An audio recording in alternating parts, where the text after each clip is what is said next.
Okay, so now we'd better get going with the lecture. Okay, so we're now at week 8, second half of week 4.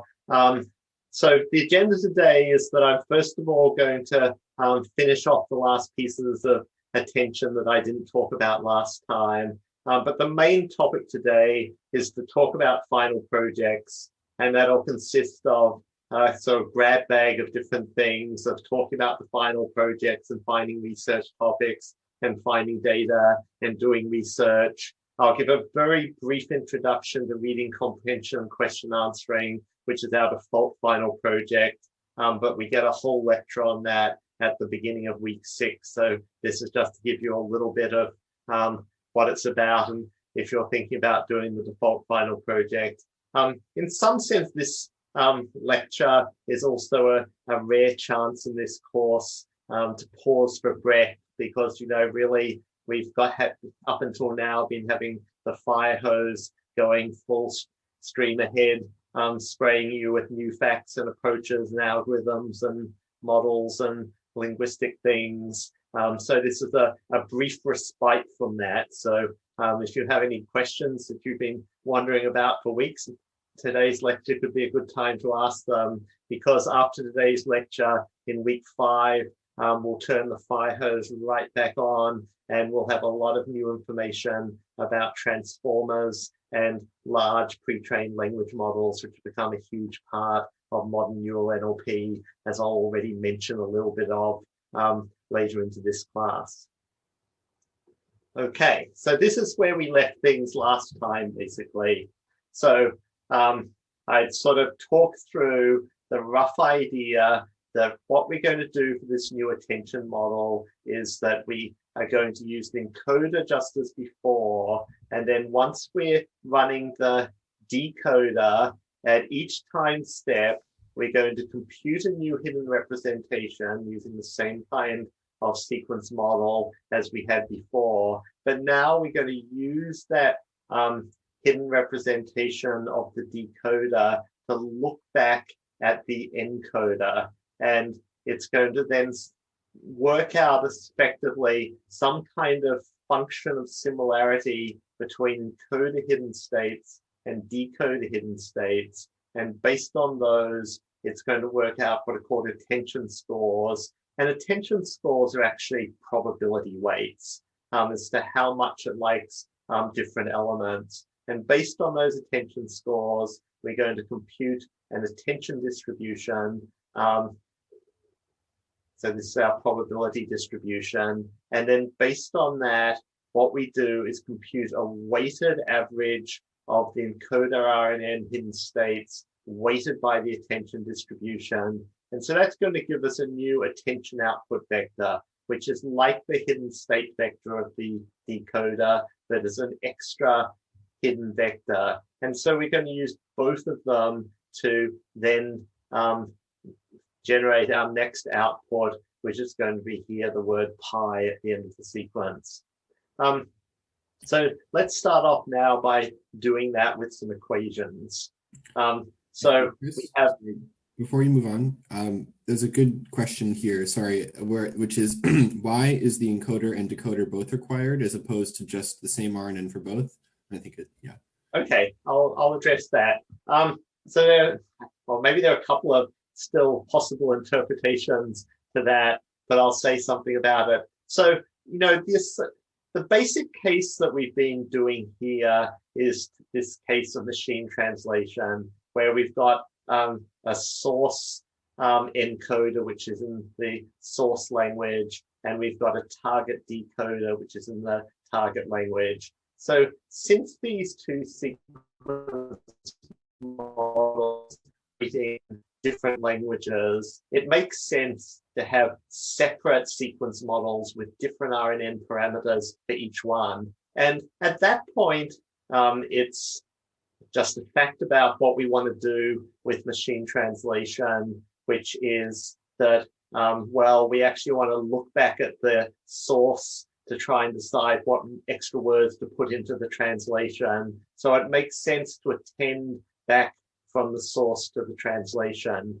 But what you might be asking is, well, why do we only do that? Why don't we also consider doing attention from here back into the decoder RNN? And if that's what you were thinking about, that's a great suggestion. And actually, very quickly after these attention models were developed, that's exactly what people started doing. They decided that, well, actually, we could start using more forms of attention, and we could also use attention that looks back in the decoder sequence. And that often gets referred to as self-attention. And self-attention has proven to be an extremely powerful concept. And indeed, that then leads into the transformer models that we're going to see next week. Going in on things, I think self-attention wasn't quite as much an obviously needed idea. Like from this initial translation motivation, which was where attention was developed, it seemed fairly clear that when you're running the decoder RNN, that as a conditional language model, it gets some information about the source fed into its initial state, but it seemed pretty clear you were losing a lot of information about the details of what was in the source sentence, and therefore it'd be really, really useful to have this idea of attention so you could directly look at it as you proceeded to translate. In a way, it's a little bit less obvious that you need that for the decoder RNN, because after all, last week we introduced those really clever LSTMs, and the whole argument of the LSTM was actually they're pretty good at maintaining history of a sequence through quite a bunch of time periods. So to the extent that the LSTM is doing a perfect job, maybe you shouldn't really need self-attention in your decoder. But actually, precisely what's been shown is that this mechanism of attention is a much more effective method, again, of selectively addressing elements of your past state. And it's sort of lighter weight, rather than having to kind of cook up the parameters of your LSTM so it's carrying just the right information forward all the time. Provided you carry only enough information that the model knows where to look back to, you can then kind of grab more information from past states when you want to. So that's actually a great approach, but I won't talk about it more now, and that will come up more next week.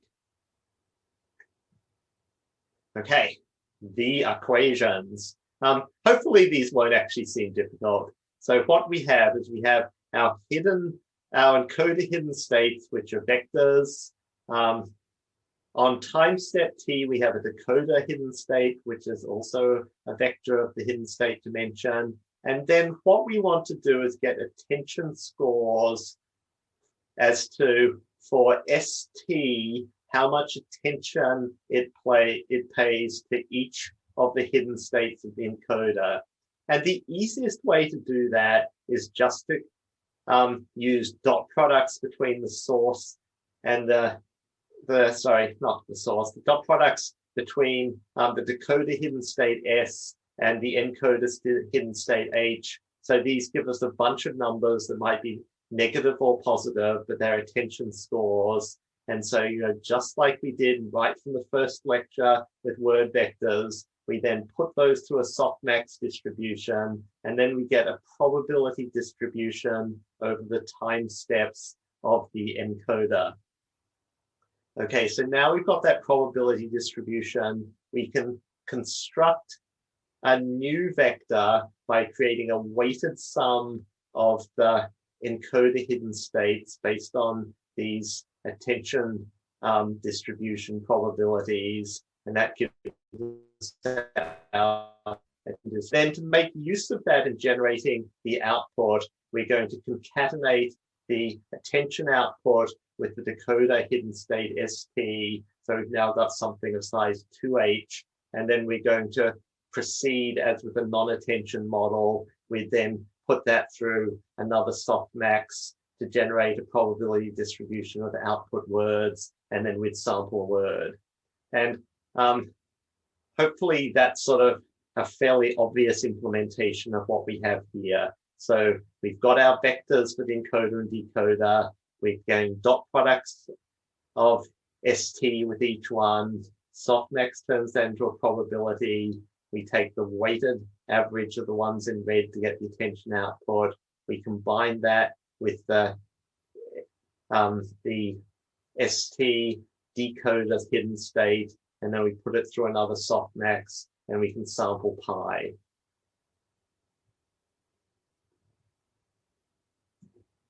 Okay, so I sort of almost can't stress enough, attention is great.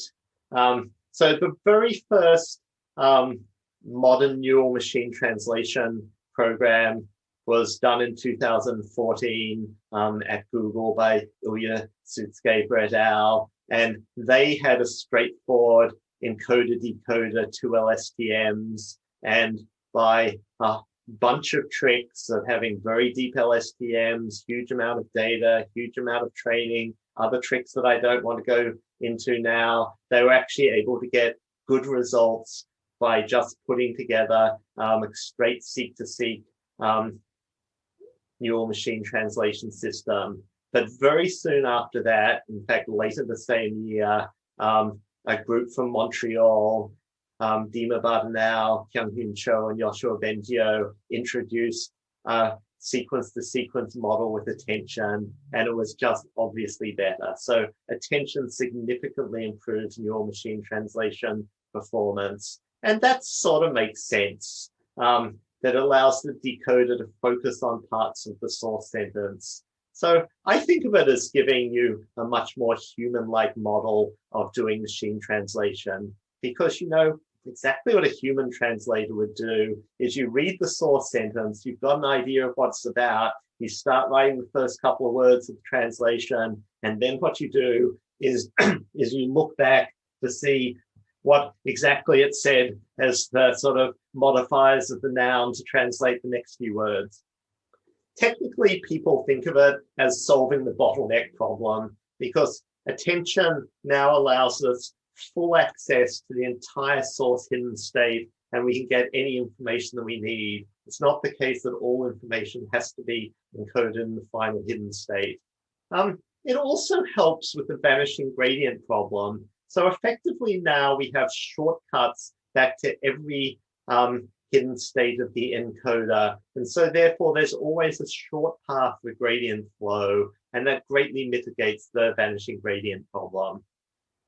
A final neat thing is that attention provides some effective interpretability to sequence models, because by looking at the attention distribution, we can see what the decoder was focusing on. So in a soft probabilistic way, we get for free through the operation of the model a soft alignment as to which words translate which words. So in this example of the French sentence that's being translated as "he hit me with a pie," where there's sort of a single verb here in the French, which is kind of, I guess in English, sometimes people on Pi Day use pied as a verb. So it's sort of like saying he, me, pied.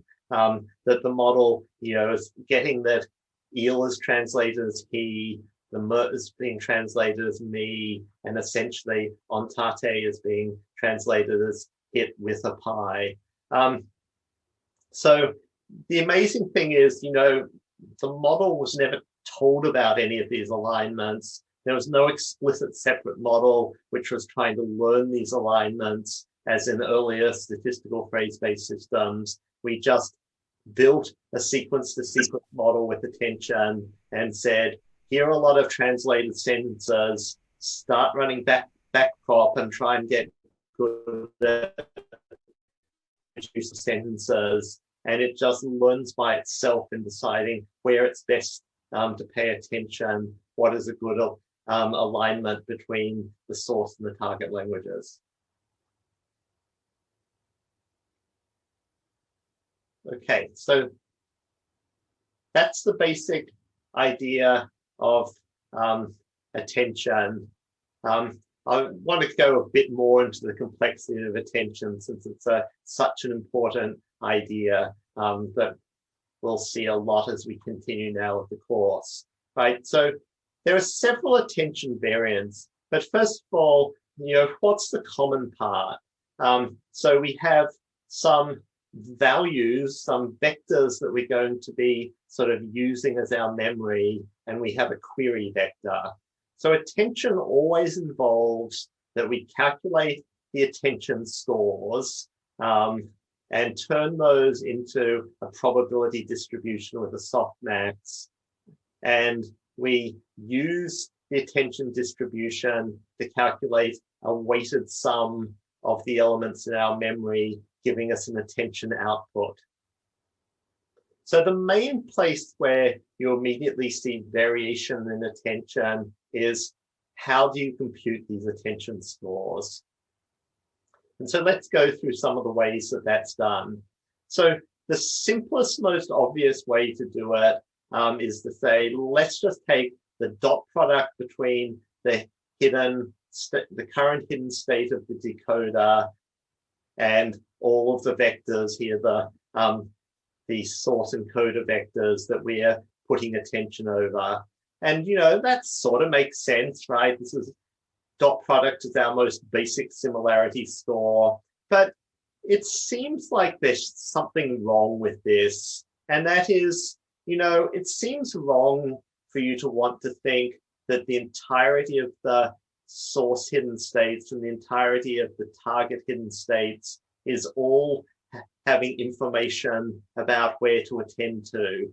Because really, these LSTMs are doing multiple things. So the LSTMs are carrying forward information along their own sequence to help, record information about the past so it can be used in the future.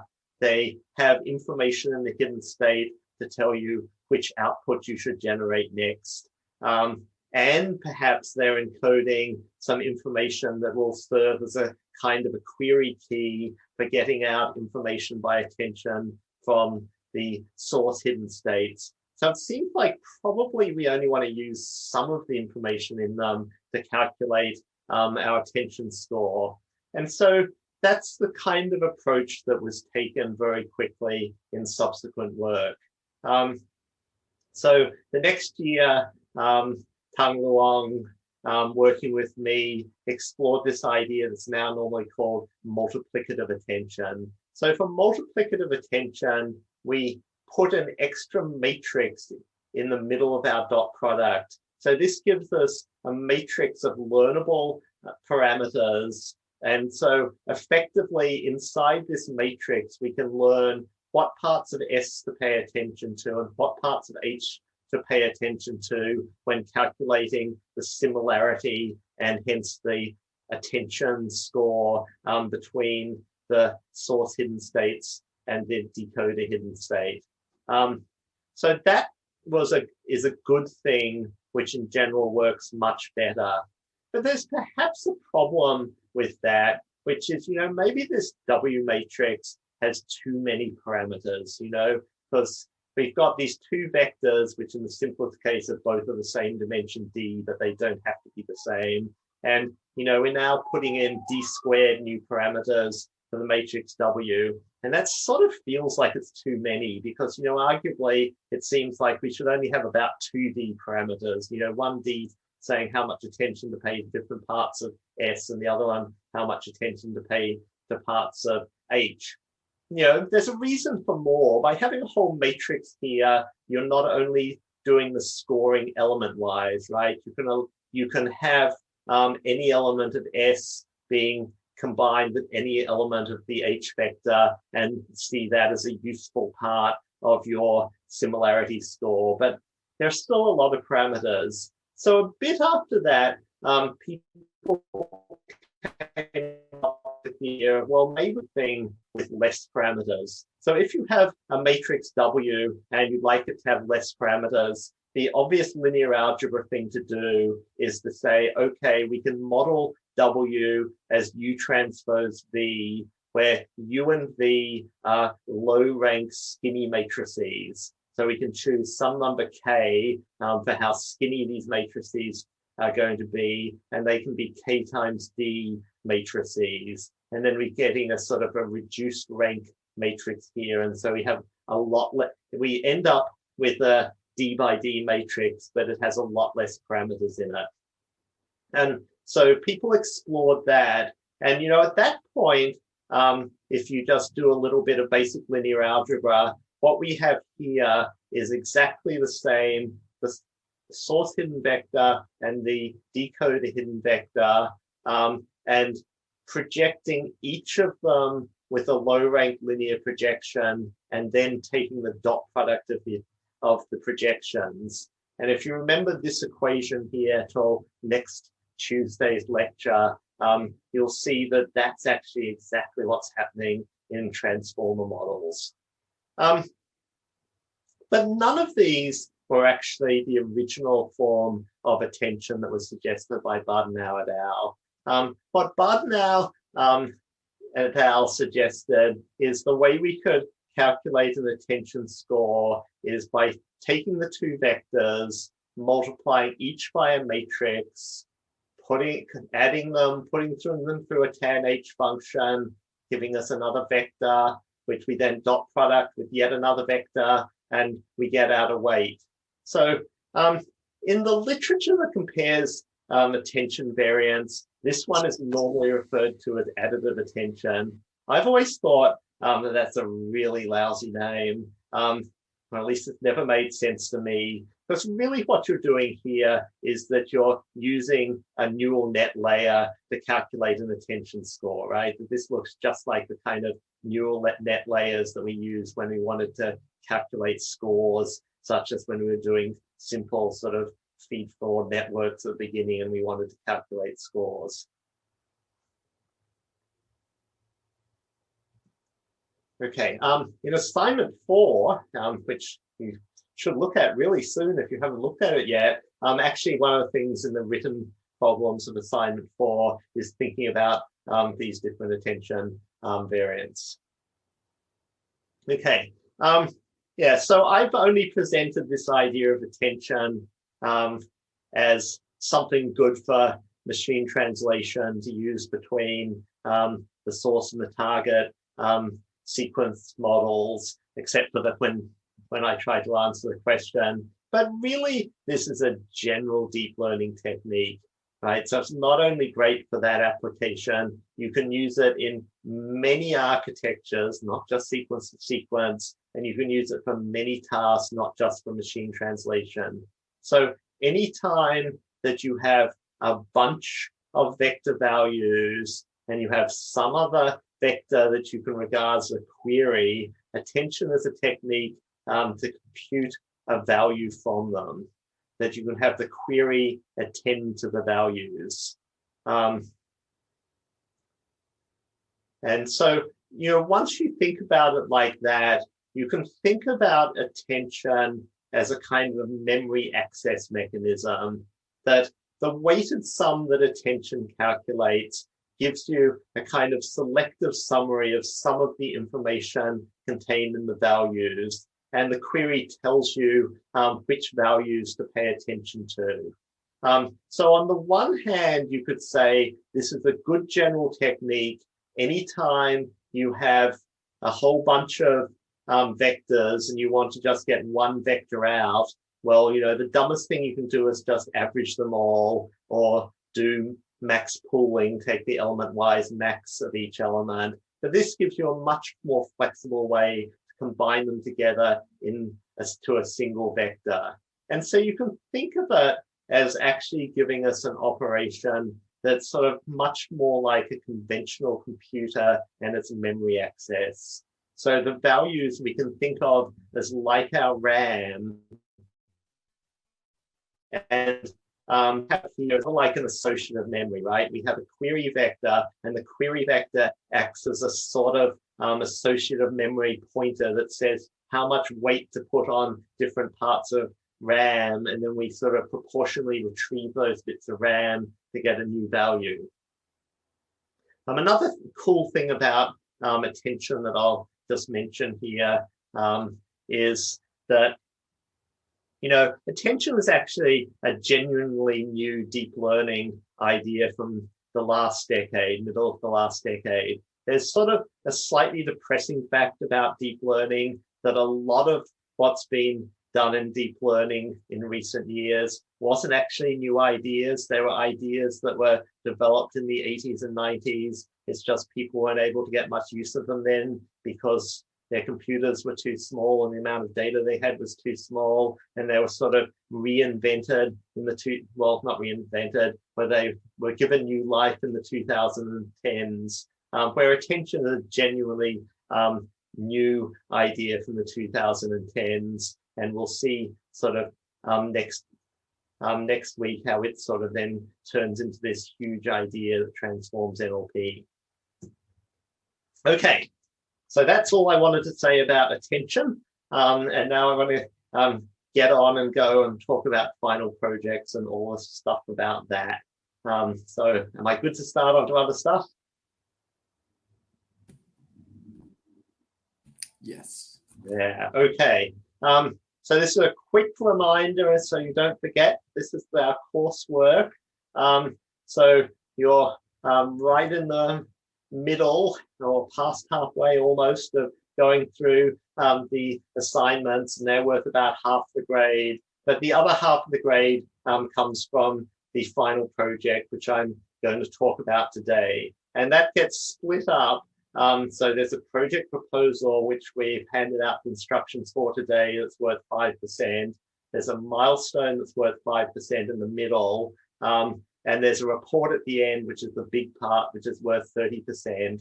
And then we also want to have a representation of your project that people can easily browse. So in normal years, when there were people on campus, we had a poster session for the class, which just seems like we just can't usefully do in the current world. We want to put up a website where there's sort of brief descriptions of each project, some nice picture of what you've done, and then we can link to your project write-up, and so you'll also then get 3% for that. That's mainly just to make sure you do it when it comes down to it.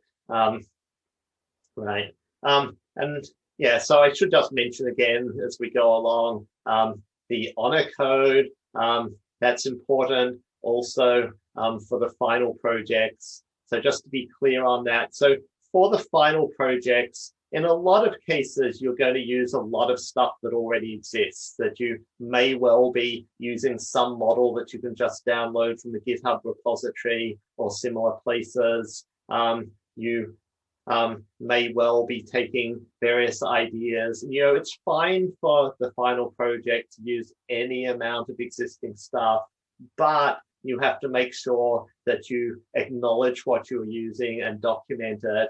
And in terms of evaluating your projects, what we'll be interested in is the value add in terms of what you did, not what you're able to download from other people. So for the final project, you can have teams of 1 to 3.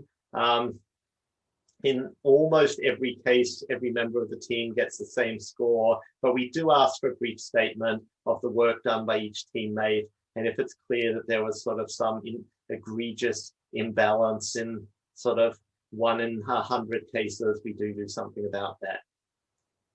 Okay, so for the final project, you've essentially got 2 choices. You can either do our default final project where we give you the scaffolding and send you pointed in some direction, or you can propose a custom final project, which we then need to approve as a suitable final project for the course. And I'm going to talk a bit about both of those in this class. So you can work in teams of 1 to 3. If you have a bigger team, we expect you to do more. Sometimes people use the same project for multiple classes, so that it might also use it as to allow that, but it's sort of the same general rule, right? So that if there are 2 of you and you're using the project for 2 classes each, that's sort of like it should be 4 persons worth of work that is being done. And so we expect, you know, projects that are bigger, that, you know, if it's just 1 of you, we can be totally satisfied with something compact and small. You know, it sort of has to be done, but it can be compact and small. Whereas if there are 3 of you, we sort of feel like, well, you really should have had enough time to actually implement a variant model and see if that works better. You can use any framework or language you want for the final project, but in practice, basically people go on using PyTorch. And then finally, I forgot to mention on the default final project, I'll get back to this in a minute, but actually this year, new thing, we've got 2 subvariants of the default final project, and you can choose one or the other.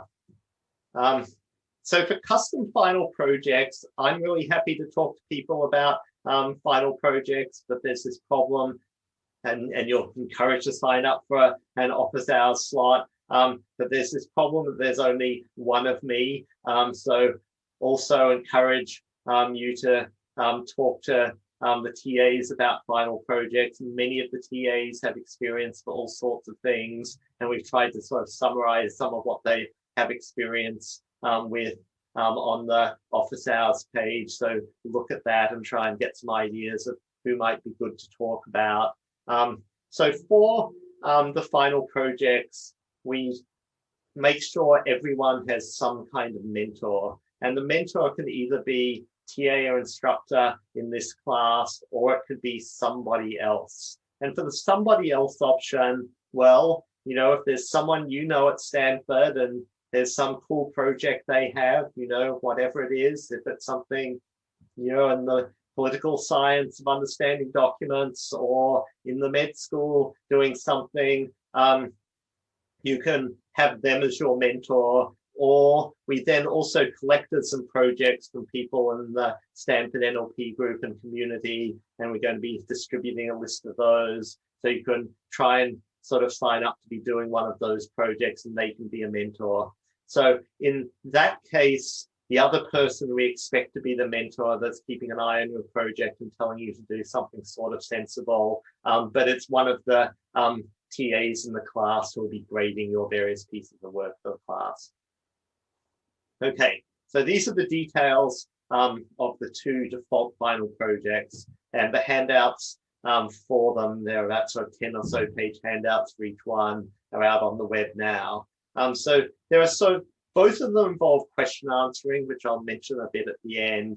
And there are sort of 2 variants. One is for you to actually build a question answering architecture by yourself. And I describe this as from scratch, but it's not really from scratch, because we give you a baseline question answering system in the starter code, but you're working, doing all the work of what else could I add to the model? How could I add extra layers, different attention, and other things to make it better using the squad data set. But one of the things that's happened in NLP, which is really then the topic of next week's class, is in the last few years in NLP, there's been this revolution in using large pre-trained language models with names like Bert, Roberta, others, which have just been sort of fantastically good for doing natural language problems. So the other choice is to make use of those models. And so then effectively the model and the model architecture as a starting point is given to you. And so then what we're hoping to have people focus on is how to build a robust question answering system which works across different data sets and domains. So a huge problem with a lot of NLP models is if you train them on, say, Wikipedia data, they work great on Wikipedia data, but then as soon as you try and use them on something else, whether it's customer support questions or web questions, that their performance degrades greatly, despite the fact that to the human being, it seems like you're doing the same question answering. So the building a robust QA system track, we're then going to be sort of training or fine-tuning pre-trained language models on several data sets. And your goal is to produce something that then performs well on different data sets. Okay, so for this topic of question answering, I'm going to say a few minutes on it at the end, but on Tuesday of week 6, The entire lecture is on question answering, so there'll be a lot of content there on the different kinds of models for really getting up to speed. Good stuff to know even if you're not doing the default final project, because it's a major application of NLP, but even better stuff to know if you are doing the final project, so look out for that. But just to give you one example, this is the kind of thing we have a question answering problem. So question answering is taking a paragraph of text, but I only put one sentence to keep my slides short. Bill Aiken, adopted by Mexican movie actress Lupe Mayorga, grew up in the neighboring town of Madera, and his song chronicled the blah, blah, blah. The question is, in what town did Bill Aiken grew up? This doesn't actually seem so hard. I presume all of you could have done this when you were in 6th grade in school or something like that. The answer should be Madera. But somehow Google's BERT model fails to find that answer. Perhaps, it's partly because there's that extra stuff in the middle there, adopted by Mexican movie actress. And so it says, nope, this sentence doesn't answer the question. So you can hope to do better than that. Okay. So there's this choice about doing either the default or a custom final project. And, the overall stats have been that about half the people do each. So there's no sort of clear winner of a choice.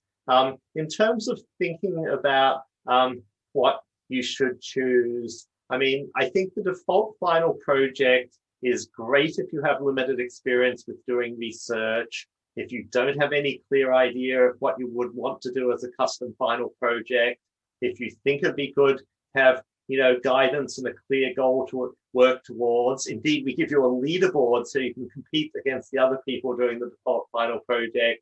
Then you should do the default final project. It gives you guidance, scaffolding, clear goalposts.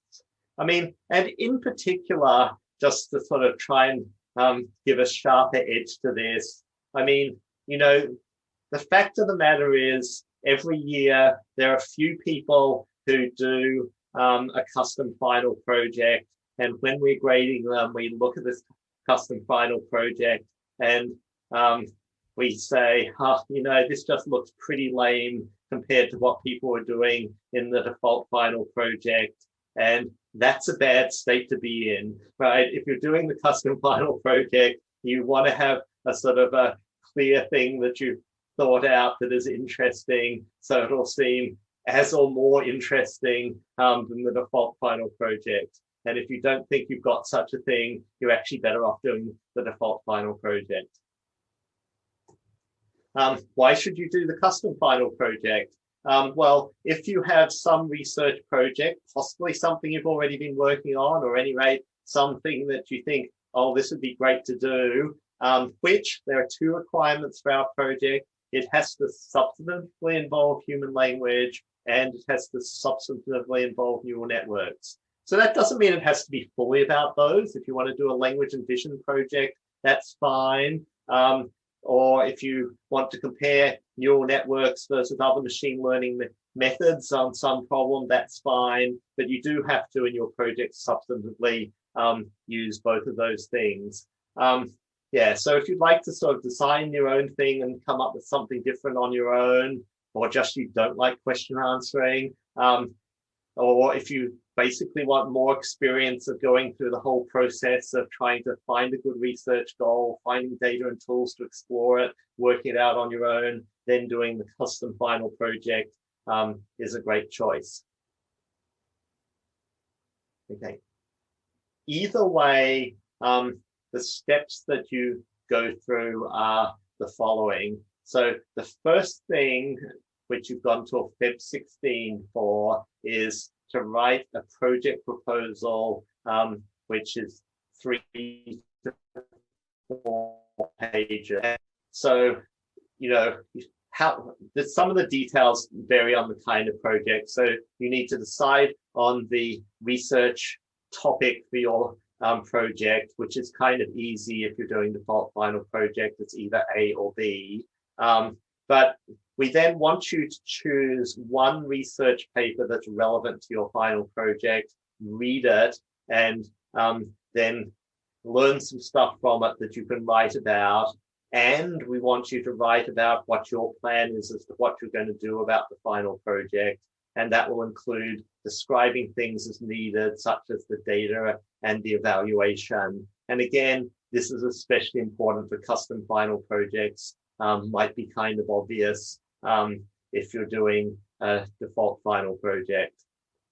And so typically, if you're doing a default final project, this should be 3 pages. And if you're doing a custom final project, this should be 4 pages. So there are 2 parts of it. The first part of it is writing about the paper you read. And so that part is 2 pages. And so they're a longer form of the instructions, but we want you to sort of read and think about this paper. You know, what are its novel contributions? Is that an idea that could be employed in other ways? Are there things that didn't really do well? How does it compare to other ways that people have approached this problem?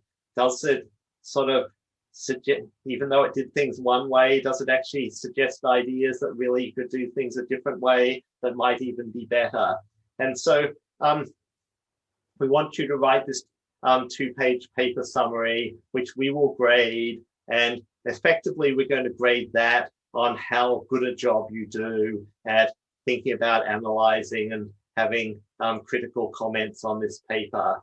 So then the other half, which might be longer or shorter, depending on if it's custom or default, is to propose what you're going to do. And really, this part is formative. So formative means we're not going to grade it harshly. We want you to write it so we can help you. So we want you to have sort of thought through what you're going to do, and for us to have an opportunity to say, no, that's unrealistically large, or that sounds insufficiently ambitious, or this isn't going to work unless you can get more data than you actually have, and things like that. This is mainly just for feedback, but, you know, on the things to think about, you know, for project plans that are lacking, they're generally just lacking concreteness in nuts and bolts ways, which are essential for being able to do a good final project in a short amount of time. So you need to have found good data or have a realistic plan. Sorry, that shouldn't be planned. A realistic plan to be able to collect it. You need to have a realistic way that you can evaluate your work. You need to have thought about what kinds of experiments you could run so you can show whether your model is working well or badly, and we'll be sort of looking to see whether you've done those things. Okay, so then a couple of weeks after that is the project milestone, which is again from everyone. This is a progress report, and this is again just meant to help keep you on track. So you should be more than halfway done. You should have been able to, in nearly all cases, I'll talk about more about this in a minute, in nearly all cases, you should already have been able to implement some baseline system and have some initial experimental results to show. You know, you might still be working on your main model and have nothing to show for it, but hopefully you've at least said an obvious simple baseline to know how well it works is this thing, and I've built that and I have some numbers. And then we'll want an update on how you plan to spend the rest of your time. And again, a lot of this is about us giving you more feedback as to what are the best things you could do for the final 2 weeks of a class. And then at the end, there's writing up the final project. And so for this, you know, the quality of your write-up is really, really important to your grade, right? You know, by and large, we're going to evaluate how good your project is by reading the write-up. So make sure you budget sufficient time to actually do a good job on the write-up. I do. You could look at good projects from past years. They're all up on the CS224N website. 2020 was kind of a mess because of the start of the pandemic, so possibly you should look at 2019 as even better models of what you should do. So, you know, the details vary, but this is sort of a picture to have in mind of normally what the write-up looks like. So 8 pages. You want to have an abstract and introduction to the paper. You want to talk about related prior work. You want to present the model you're using. You want to talk about the data you're using, talk about your experiments, what the results are, what you learned about it. The details may vary. Some papers, there's less to say about the model and there's more to say about the experiment. So you can sort of move things around a bit, but roughly something like this. Okay, so I now want to kind of go on and say a bit about research and practical things that we need to do. A lot of these things are relevant to everybody. At any rate, there are things that you should know a little bit about. So the very first one is finding research topics, which is sort of especially vital to custom final projects.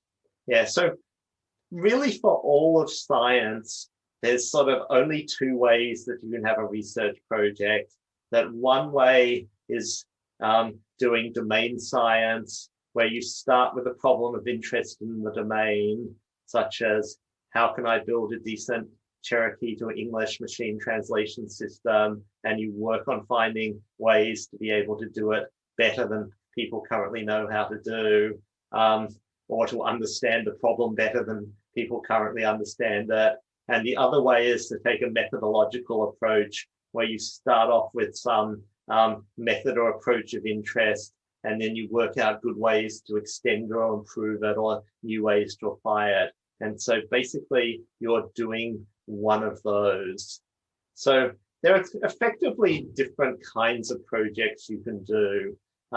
This is not an exhaustive list, but most projects sort of fall into one of these buckets very non-uniformly. So the most common type is you find some application or task of interest, and you explore how to approach and solve it as well as possible. Often that's using existing models and trying out different options and things like that. A second kind is you can take some relatively complex neural architecture, i.e. it has to be something more complex than we've built for assignments 1 through 5. You implement it and get something that works on some data. And, provided you're doing something fairly complex, it's fine just to implement it and get it to work. But, if there's some way that you can tweak it and try and do something different and see if that makes it even better, or maybe it makes it worse and you can do experiments either way, that's sort of even better. There are then other kinds of projects that you can do. So another kind of project is an analysis project. So you can take some model that's an existing model and you can poke at it and find out things about what it knows. So you can take anything, even as simple as word vectors, and poke at them. And you can find out things like, well, how much these word vectors know about word sensors? Well, sometimes the same word is both a noun and a verb. Can you tell those can you sort of get that different similarities out of the word vectors? So analysis projects are perfectly fine, often interesting. And then of these 5 kinds, the rarest kind of project, we've had a couple, is a theoretical project. So, there's a lot of interesting deep learning theory as to how do these things work and why, and what would it take to make it work better. And so you can work on sort of getting any kind of non-trivial property or understanding of a deep learning model. Here are just quickly a couple of examples of some projects from past years with 224N, to just give you a couple of examples of things like this. So deep poetry, this was doing generation of Shakespearean sonnets. So the way it was being generated was with the kind of and what we work with now for machine translation, but it had interesting differences, because if you wanted to generate poetry, you need to know about metrical structure and rhyme, and so they were working out how to add components to the model that could do that. Here's someone who was implementing a complex neural model. So there's been a line of work at DeepMind on trying to build general purpose computers as neural architectures. So there was first of all neural Turing machines, and then a subsequent model called the differentiable neural computer. And they haven't released the code of those open source. So Carol decided that she was going to implement differential neural computers and get them to work. This was a very dangerous idea because, we were in week 10 of the class and she still hadn't gotten them to work at all. But luckily, she got it together at the last moment and actually got her model working and was able to run it and get results on some of the problems that DeepMind had also shown results on. And so she pulled the rabbit out of the hat and had an enormous success. And we were very impressed that she managed to do that. So sometimes final projects have become papers. Here's a final project that became a paper published at a top machine learning conference. This is from a few years ago, this one from 2017. It actually has a couple of fairly simple ideas, but there are ideas that at that time people weren't using, and these two people worked and improved things, and they got a conference paper out of it. So I'll just mention one of them now. So if you think about our current neural network language models, they have both from words and encoding into distributed vectors. And then at the other end, the softmax matrix basically hides inside it, just like for our word vectors, a word vector for each word. And then you're sort of deciding the probabilities of generating different words based on similarities between a query vector in each of those words. So their idea was, look, maybe we'd actually be able to build better language models if we tied together the word embedding matrix and the matrix used to project the RNN output. And actually, they showed that you could get significant gains by doing that. And so now, it's basically sort of now become standard if you're wanting to build strong neural language models, that you want to tie those two sets of parameters together. So that was pretty cool. Here's a more systemsy project. So I'll mention this again later, but something people have been interested in is how can you squish neural nets and make them small, so you can run them on a regular laptop or a smaller device like a mobile phone. And so these people worked on how could you do quantization of neural networks down to sort of 1 or 2 bits per parameter and still get good results. So this is sort of an example of has to involve neural nets and human language. There's sort of a way in which you could say this didn't involve human language at all, because this was sort of really about quantizing neural nets. But effectively where we draw the line is we say you will be allowed to do this providing the task and model you use to demonstrate success or failure is a natural language task. And so they did both word similarity tasks and question answering tasks of seeing how well the system performed after doing the compression by quantization. How can you find a good place for a project if you don't have a good idea? One place is to sort of look at recent papers. So for most NLP papers, they appear in the ACL anthology. Also look at major machine learning conferences. Most past 224N projects are up on the class website. You can look through them. There's just generalarchive.org preprint servers. But perhaps even better is looking for an interesting problem in the world. So Hal Varian is an economist, was at Berkeley, now at Google, and he wrote this cool paper that I often recommend to students of how to build an economic model in your spare time. And the paper isn't really about economic models, it's about how to do research. And what he says right at the beginning, section 1 of the paper is called Getting Ideas. and he writes, but where to get ideas? That's the question. Most graduate students are convinced that the way you get ideas is to read journal papers. But in my experience, journals really aren't a very good source of original ideas. You can get lots of things from journal papers, technique, insight, even truth. But most of the time, you will only get somebody else's ideas. And so he sort of talks about further about better ways of getting ideas by thinking about problems in the world. So for arXiv is this huge repository of papers. It's hard to navigate. There are various tools that can make it easier to navigate. One of them is arXiv Sanity Preserver, which is a website that was written by Andrej Karpathy, who was the original person who constructed and taught the CS224N course.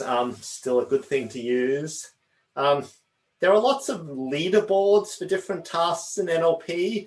So a place you can find tasks and work on tasks is looking at leaderboards.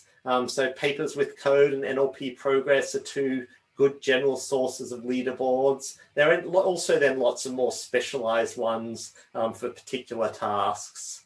I wanted to then, for research topics, this material, these next 4 slides are brand new for this year. I wanted to sort of just say a few words about the kind of the funny, somewhat different time that we're in, where there's sort of old deep learning NLP and new deep learning NLP. So in the early days of the deep learning revival, which I'll call 2010 to 2018, because 2010 is the year I started doing deep learning for NLP, most of the work was in defining and exploring better deep learning architectures.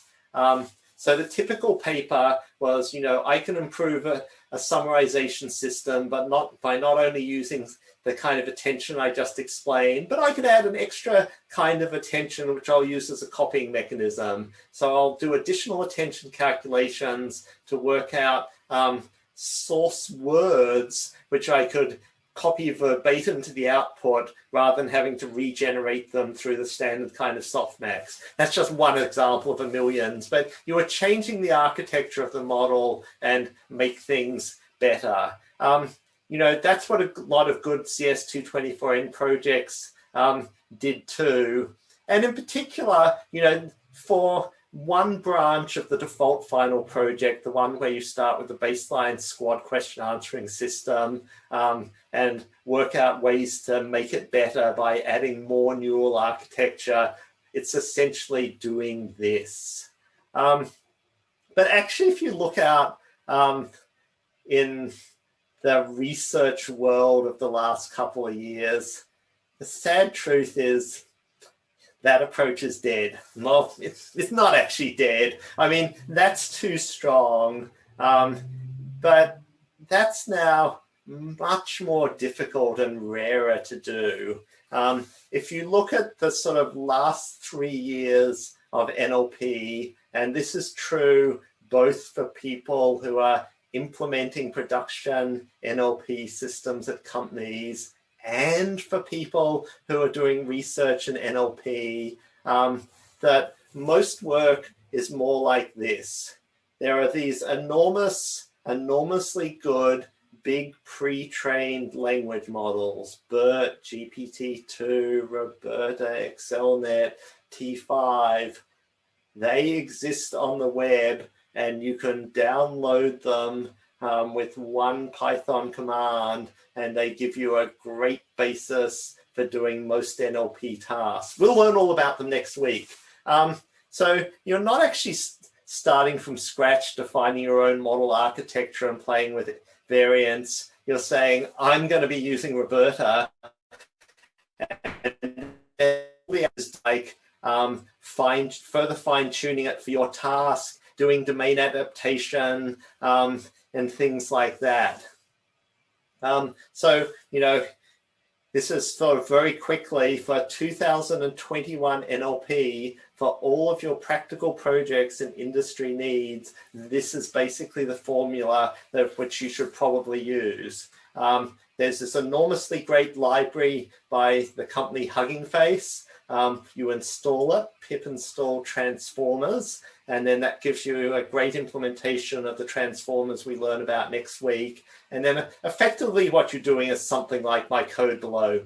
This code doesn't quite run. It's missing some pieces if you try it. But, you know, the sort of pieces are you load a big pre-trained language model. So here I'm loading the BERT-based uncased model. It turns out these models all have very special tokenizers. You'll hear about those next week as well. So we grab the tokenizer for it. Then we're going to fine tune it for our tasks. Like maybe I'm going to be working with legal data. So I want to take the general model and fine tune it to understand legal data better. And then I've got something I want to do, like question answering, or perhaps here where I'm using BERT for sequence classification. Maybe the task I want to do is label mentions of sections of legal code. So at that point, I'm then going to sort of fine tune for that particular task and then run on that task. And so this is kind of what we're doing, and we're just sort of doing stuff on top of a pre-existing model. So a lot of what is exciting now is problems that work within or around that world. And you might sort of think about that and look at recent papers and things that could be done about that world. Well, one of them, and this is the other half of the default final project, is we still have this problem of robustness to domain shift, that these models are trained on normally one kind of text, but we often want to use it for different kinds of text, including often when you're talking about problem or application specific questions, they're domains for which you don't have much data. How can you do that well?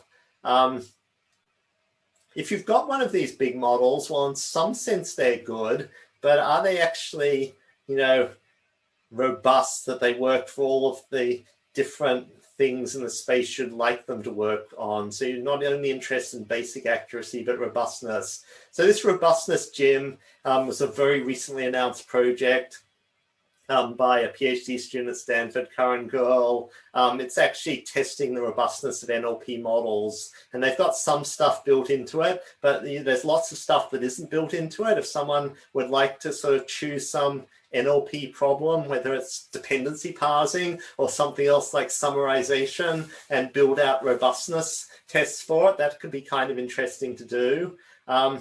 You know, a bunch of other things. You can look at issues, whether there's bias embedded in these models, how can you explain what they're doing, how can you use data augmentation. There's been an enormous amount of work on using data augmentation to improve model resources, lots of different areas. I'll just mention two other things and then I'll go on.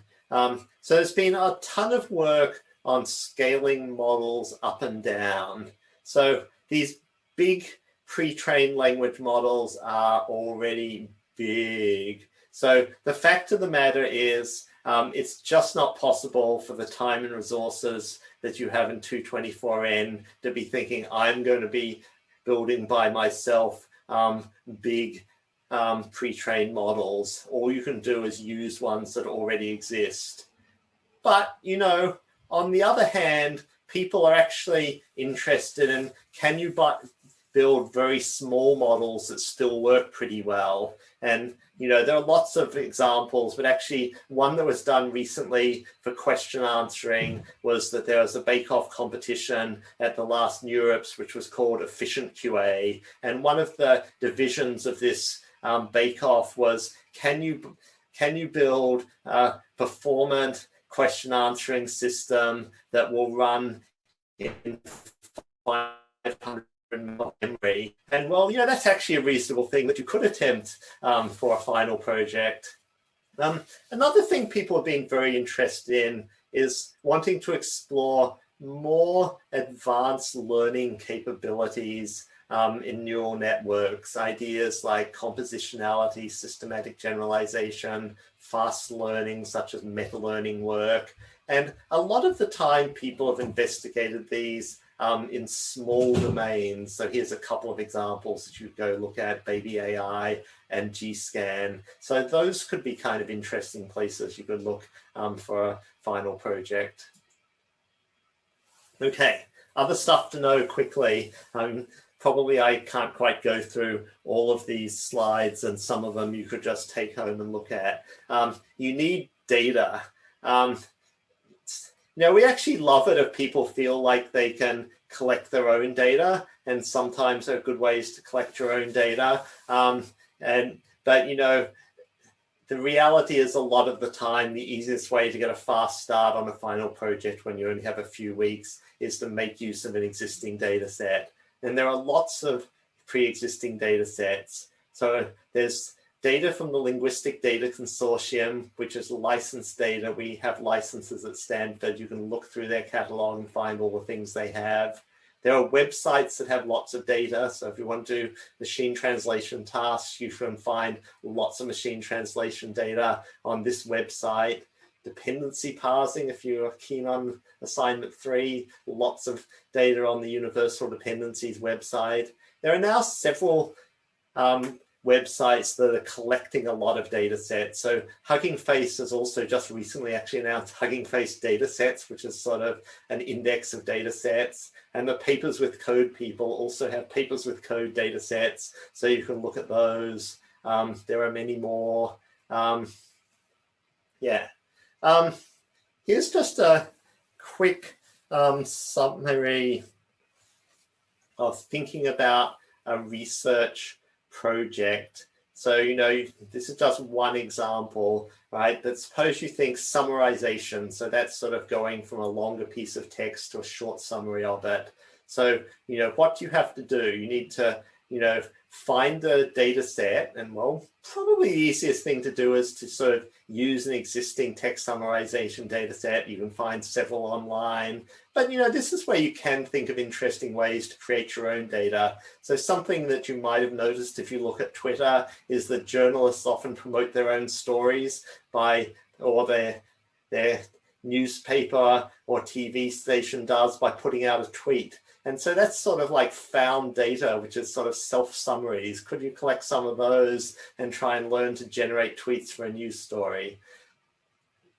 So I'll say a bit about data set hygiene. You want to be careful about working things out. So you have train sets and test sets. I'll say that in a minute. You want some way to evaluate whether you're doing it well as you build models. And you pretty much need to have an automatic evaluation metric, even though human evaluation is great. Since you want to train a bunch of models and see whether they're better or worse, you normally want an automatic metric that's semi-decent. You should make sure you have some kind of baseline that you want to have some sense of whether you're doing well. And so commonly, you first off want to implement some simple model like a logistic regression or just averaging word vectors or something and see how well that works. Because then if you're not doing better than that you're actually making no progress whatsoever. Then you should implement some neural net model and see if you can, that you think might be good, and see if you can get that to work and have that work well. Make sure you keep looking at your data to see what kind of errors you're making and think about how you could change the model to avoid them. And then hopefully you've got time to try out some model variants and see if they're better or worse. And then that will help in having a good project. So quickly, what I call here pots of data. So many public data sets come with a structure where they have train, dev, and test. And the idea is that you keep your test data until the end, and you only sort of do test runs when development is complete, or at least almost complete. And being your model, train on the train data, and you evaluate on the dev data. Sometimes you need even more data sets. Sometimes you want to do tuning of hyperparameters, and you might need a train set, a tune set, a dev set, and a test set. If the data set, if it doesn't come pre-split or it doesn't have enough pieces, it's sort of your job to work out how to cut it into pieces and to get things working. And the reason why you need to do this is that it's necessary to have these different sets to get realistic measures of performance. In fact, ideally, you're only actually testing on the test set once, and at any rate, very few times. So if you're doing the default final project, we limit you to 3 runs on the test set. So remember that and save your 3 runs. And the reason that we do that is that if you sort of mix up and overuse these data sets, the results just become invalid. So, you know, when you train on data, well, you always build a model that does well on the training data. So that's not exciting. And well, if you want to tune hyperparameters, if you tune them on the training data set, you won't get good valid values for them because they're not tuned to good values for something that would work on different test data. But the subtlest part of it is, you know, I think a lot of people starting off think, oh, there's no harm in just keeping on testing on the test set. Every time I, you know, try out some variant, I'll just see how it's going on the test set. It's a really compelling thing that you want to do, right? You change your model and you'd like to know whether it made the score on the test set go up or down. But, you know, the truth is that if you do that, you're cheating, because what you do is you're sort of slowly training on the test set, because you keep every change that helps on the test set and you throw away every change that doesn't help on the test set or makes it worse. And so you're learning about the test set and what things happen by chance to work on that particular test set. So you're effectively slowly training on the test set, and you get biased, unrealistically high levels of performance. Okay, let's see. I think there are then sort of a bunch more slides on neural nets that I think I'm going to just skip for the moment, but I think in general they're useful to have seen. Maybe I'll just sort of mention this one. So for the final projects, you're much more on your own, and you have to work out for yourself how to get your neural network to work. So the first thing is you want to start with a positive attitude. You know, these neural nets are amazing. They really want to learn. They want to find any pattern they can anywhere in data. They really just do that. It's in their DNA. So if your neural network isn't learning, it means you're doing something wrong that's preventing it from learning successfully. But, you know, at that point, there's a grim reality. There are all sorts of things that cause neural nets to not learn at all.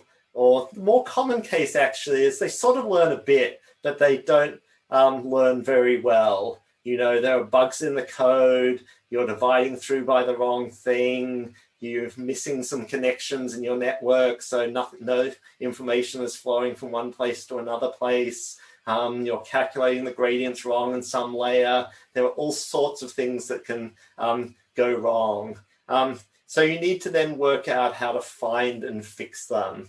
And the truth is that this debugging and tuning can often take way more time than I'm going to implement the model. So in terms of thinking about how much you could get through, you should be thinking, okay, I've coded up my model. That doesn't mean that you're 75% done. It's pretty frequent. It means that you're only 20% done, and there's still a lot of work to go to get things working.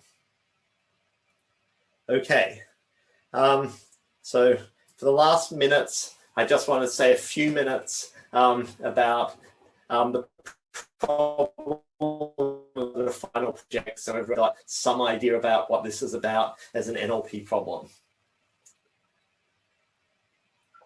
Okay, so the problem is most commonly called question answering over documents, but really what the part that we're doing is perhaps better called reading comprehension. And so the idea of this is that you want to actually be able to answer questions based on documents. So here's an example of a question. Who was Australia's third Prime Minister?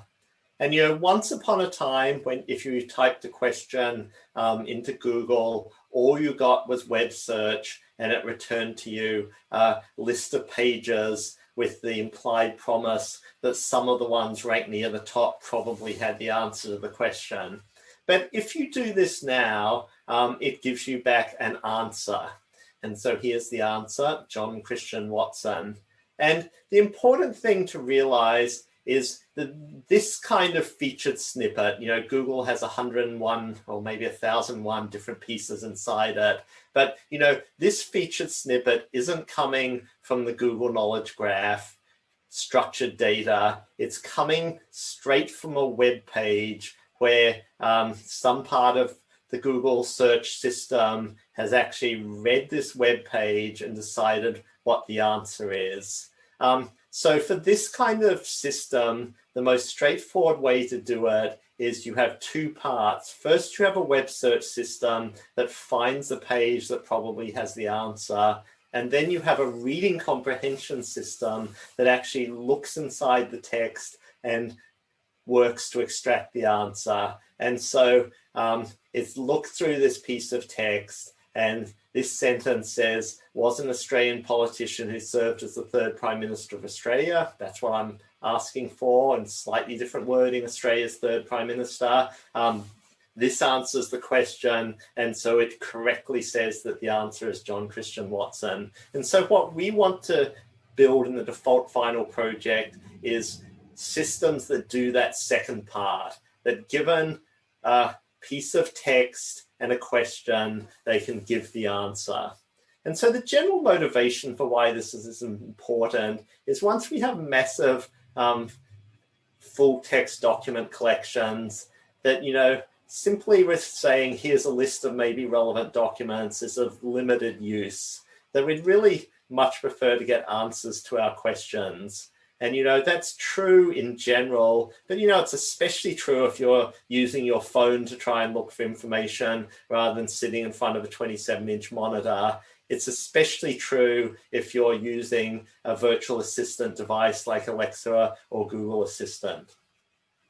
So that's the problem that's been worked on, reading comprehension or question answering. And so the SQUAD data set, which was built by Pranav Rajpurkar, Percy Liang, consists of passages taken from Wikipedia and questions. Which team won Super Bowl 50? And what you're meant to be able to do is read through this passage, blah, blah, blah, blah, blah, and see, aha, the answer is the Denver Broncos. And so there are 100,000 such examples. And so the answer is always just taken to be a span of the passage, and that's referred to as extractive question answering. So to collect this data, what was done was that people were shown passages, asked several questions, just like reading comprehension at school, although perhaps slightly simpler questions, and they were asked to choose a span that answered it. And, as in these examples show, they showed it to 3 human beings, and they didn't always choose exactly the same span because there's some uncertainty as to how many words to include, but roughly they're answering the question in that way. And so then we have evaluation measures. And so there are 2 evaluation measures. One is exact match, whether you return exactly what one of the humans returned. And the other one is the F1 measure, which is the overlap in words of your span to one of the humans, roughly. So for SQUAD, the initial SQUAD, there was always a question. We're going to do SQUAD 2.0, which is just a little bit more complex because they make it a little bit trickier that some of the questions have no answers in the text. So here's a piece of text about Genghis Khan, and the question is, when did Genghis Khan kill Great Khan? And well, if we sort of read through this text, there's Genghis Khan at the beginning, and there's talk about different Khans, and there's the person down here who became Great Khan in 1251. But Genghis Khan didn't kill Great Khan. It doesn't say that at all.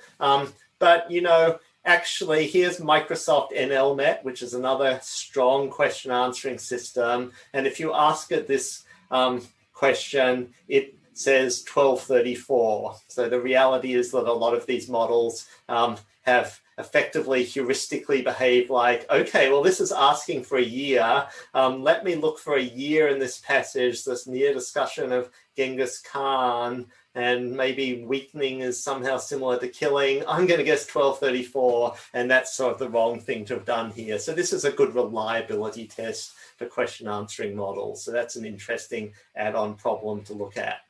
Okay, I'm going to stop there for today. Good luck with your projects.